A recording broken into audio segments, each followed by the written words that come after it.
Anna Kendrick has become one of the most well-liked and sought-after actors in Hollywood. Her ever-increasing list of movie credits combined with her hilarious, self-deprecating Twitter feed have earned her a way into people's hearts all over the world. From her childhood in Maine to her time on Broadway to her life as a Hollywood starlet, Kendrick has made a stunning transformation through the years.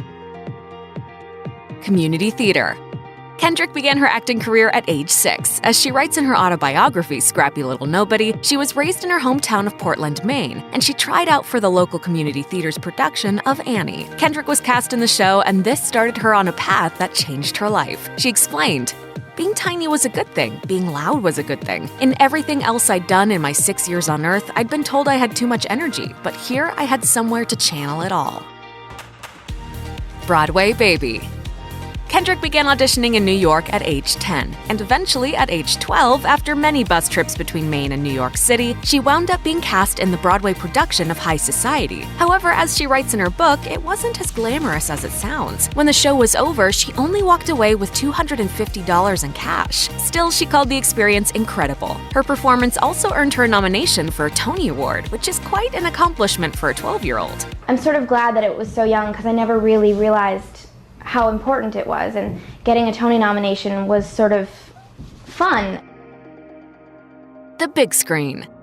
At 17, Kendrick made her first foray into film, acting in the independent film Camp, which centers around a musical theater summer camp. 5 years later, she landed the role that helped her really bring home the bacon, playing Jessica Stanley in the Twilight saga. In her book, Kendrick explains that playing the role offered her the best of both worlds. She got to participate in one of the most popular franchises in years, but only had to be on set for a few weeks per movie. She added, "The series kept me in room and board while I did independent movies for no money. It was like the world's most ridiculous day job."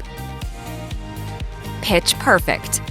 Arguably, Kendrick's most prominent and popular movie, Pitch Perfect, was originally a low-budget film. As The Hollywood Reporter notes, the 2012 surprise hit was produced for $17 million, which, by Hollywood standards, isn't a terribly high budget. While it grossed a fairly middle-of-the-road $113 million in the box office worldwide, it really hit its stride outside the theater. Once it was available for video on demand, iTunes, and other platforms, it grossed another $103 million. The soundtrack became its own force of nature, going platinum. And if that weren't enough, a year after the movie was released, Kendrick's song Cups reached #1 on Billboard's Adult Contemporary chart and went on to be certified triple platinum. Kendrick told Parade, "It completely surprised me, especially considering we didn't promote the song at all. When it was in the top 10 Billboard chart, I was on the charts with like Macklemore and Miley Cyrus at the time. They must have been like, what is this dumb song?" Stop the tickling.